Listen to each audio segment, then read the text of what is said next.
I am here, I am queer and full of existential fear, and welcome back to another video by the Silas System.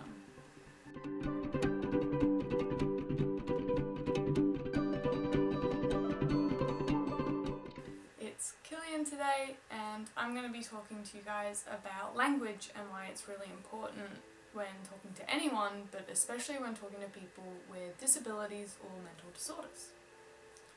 Language is a really important thing to all of humanity. It's a major way in how we communicate and discuss things with each other.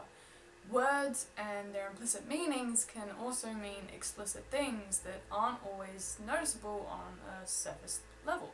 Within the DID community, there are certain words that have been used to describe parts of the disorder. Different systems use this different terminology all of the time just because it's whatever you personally and your system feels comfortable with. Me, as pre-fused Killian, didn't like using the word alter for anyone. I went through a bit of a cycle. So when I first went to a doctor and explained my symptoms and started doing a bunch of research and stuff and looking into it, I did use the word alter because that's what people on YouTube, people on the internet, people on forums used. But it kind of gave me a bit of a false sense of superiority because I was always talking about my headmates and the people in my head as my alters. It always felt like I was separate from them, that they belonged to me, that they were there for me specifically. Because at that point I believed I was the original, or the person who was in the body all the way from childhood up to at that point, it gave me a really toxic way of thinking about how to interact with the people that I share a body with. Even though I never really felt like this body was mine, I still felt like I had a larger claim on it, because the people who were coming out and fronting and doing tasks and stuff, they were just my alters. It also gave me a really massive chip on my shoulder because I felt like I was responsible for anything and everything that they did whilst in the body, because they were my alters. They were people that I had to control, or they were people that I was supposed to be making sure they didn't do anything wrong. They were people that if they hurt someone, that was my fault. If they upset someone, that was my fault, because they were my alters. When I started getting better communication and went to therapy and learnt that I wasn't the original, that I was actually just an alter that had split off from the long-term host Jess, that kind of messed me up a lot, and that was because of how I was thinking about my system and how everything worked, and that was in a large part because of the language I was using. So because I was using the terms like my alters, my system, when I found out that I wasn't who I thought I was, it was a really big shock to me, because if they weren't my alters, that meant I was someone else's alter. I was someone else's section of themselves. I was subpar somehow. And that really highlighted to me how toxic it was that I was using this language and having this belief. So when I started figuring that out and stuff, I changed my language and started calling everyone in my brain parts, as you find in the DSM-5 and most therapists will use. They'll say your parts. You've got a child part, you've got a trauma part, and that's what it is.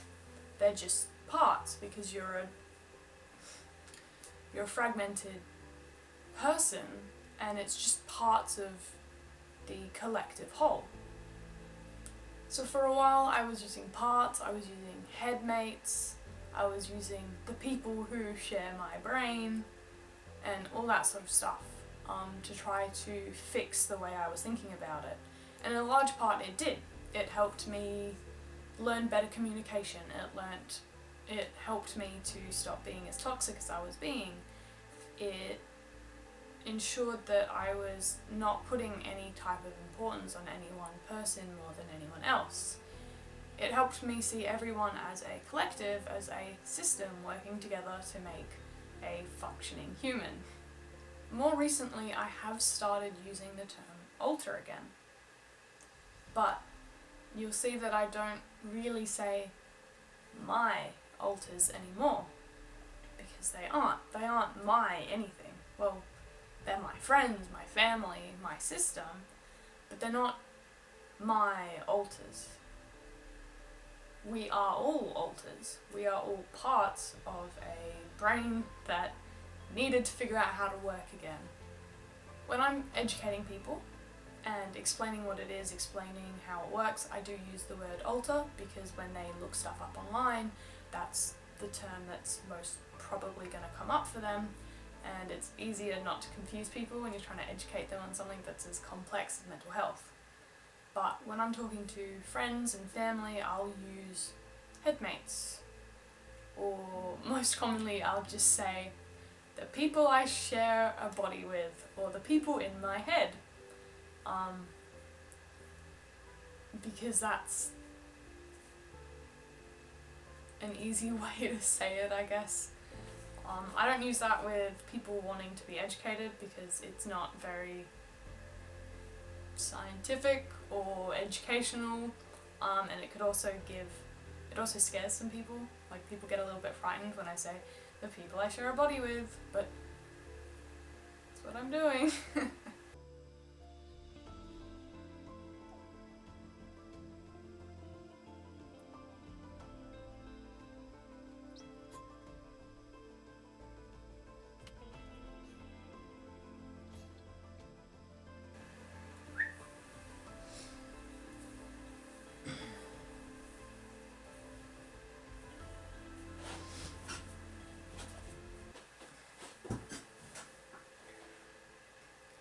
Hi guys, it's Hunter here. I don't really know what just happened,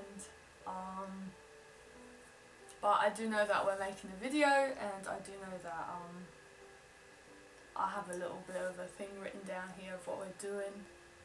Killian's, I don't know, just got sucked back for some reason, so I was like pulled forward, and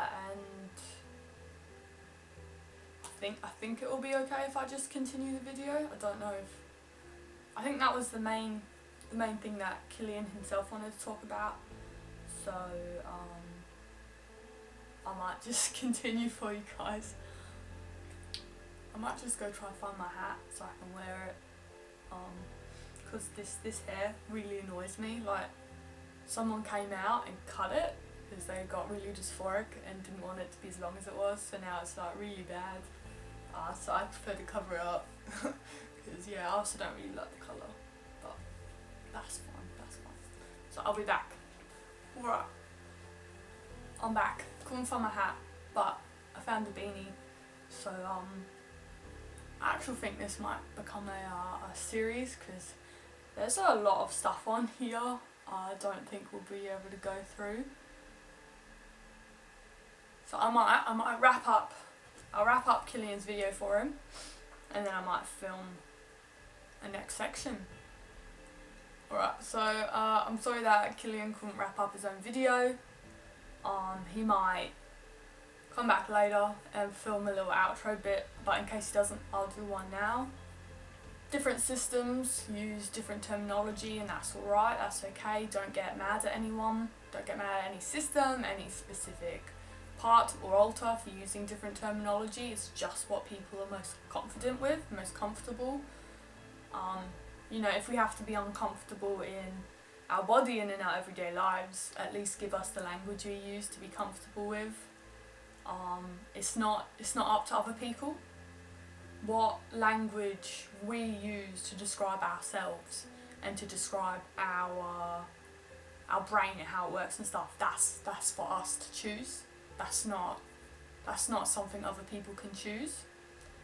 But yeah, I guess what I'm trying to say is people use different terminology to describe themselves, and that's alright, that's okay.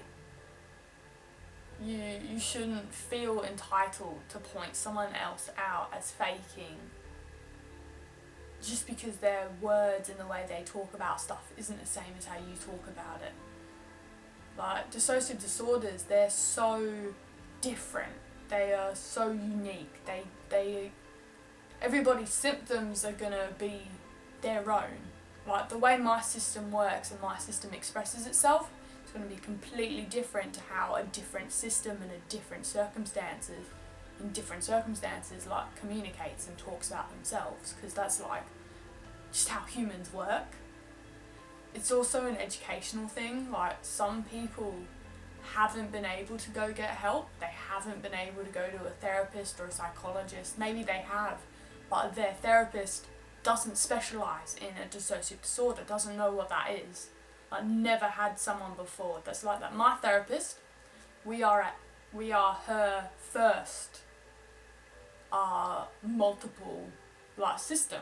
We're her first exposure to that sort of thing outside of textbooks and stuff. We haven't been able to pick up any like psychologist level terminology from my therapist, because my therapist doesn't really know any of it. Well, she knows like textbook stuff, but like, yeah, that sort of thing. So some people who haven't been able to find a therapist who understands, or haven't even been able to like afford to go see a therapist, we're really privileged that we can pay for a therapist. Like, some people can't. Some people don't have any healthcare cover. They're in a country where that's not covered by... They're in a country where it's not covered by nothing, so like, they're pretty fucked. I shouldn't swear. They're pretty messed up. They're pretty fudged. They're pretty fudged. Yeah, so like, we're privileged that we can actually like, we don't got a lot of money, but we get enough from the government to be able to pay for our therapist and rent and stuff, so that's pretty nice. That's pretty nice. Thanks, government. But it's always really important to understand that some people don't got that. Just remember that not everyone is going to be as educated as you, not everyone's going to understand it as well as you, so it's not your place to tell people off for what they're using. Alright, that's been a video on language, about specifically the language Killian uses and we use, and why you shouldn't attack anyone for the language they use, specific to dissociative disorders. Hate crimes are never cool. Don't say words you shouldn't. Don't pretend to get a pass for a word that you shouldn't have. That's messed up, dude. Like, don't do that shit. That stuff. Just everybody, remember to be respectful and courteous to other people. Like, everybody's got their own ish going on, everybody's got their own lives. Just don't assume you know somebody. Just like, be respectful, be nice, be kind, be happy. Like, baseline, be a decent human being. Use your head, use your noggin. You got on for a reason. Unless you don't got one, then my heart goes out to you, dude. Like, press F for respect. This has been Hunter. Keep your HP high, your health bar low. No, scratch that. Keep your health bar high, your insanity bar low, and we'll see you in the next one.